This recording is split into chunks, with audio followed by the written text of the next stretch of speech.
nebisati natina tusi kutisa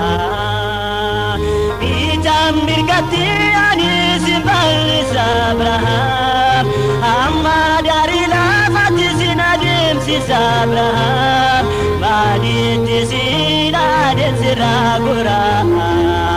Ani wakayo sidu kanjira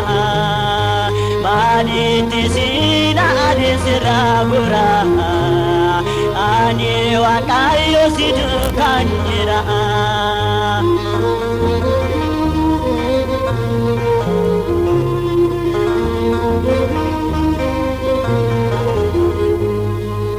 Arasana diye site tokolle mudan kabu Odi sinte denarke akala binki jabu Oromo tabaye da vivanzi goda Warike lumeti kempedu amalangoda Jalala kurawatena chitolchene Mulla kutinar kamne ufjalatene Jalala kurawatena chitolchene Mulla kutinar kamne ufjalatene Sanyi kena nebisa tinate naftu singutisa Bidam mirgati anis balisa Abraham Amma dari lafati sinadim sisa Abraham Baliti sinadim siragura Ani wakayo sidu kanjira Baliti sinadim siragura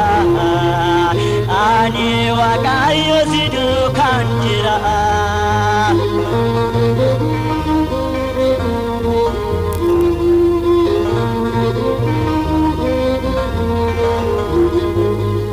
Para dulu makitan siadane Duksa janggar bica kosi mariade Ani kakadi takadi sembeku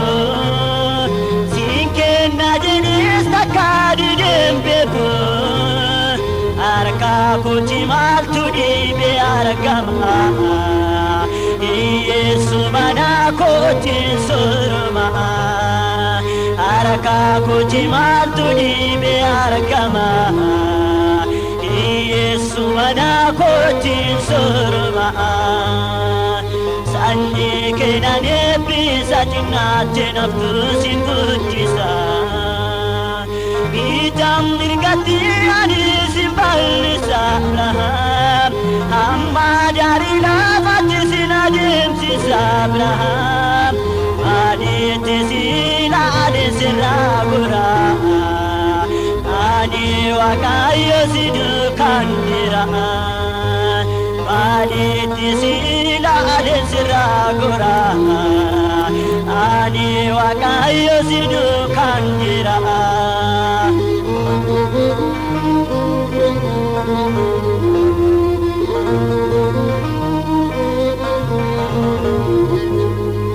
Biyan si kakadeti ani singalcha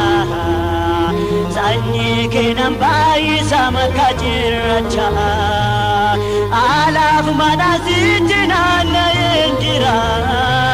Kansi murmanundu mana cicira Yenyu si bafata haraka kotin Atu anafo warke kotin Yenyu si bafata haraka kotin Atu anafo hori kotin Sanyi kena nebisa jinate naftu singutisa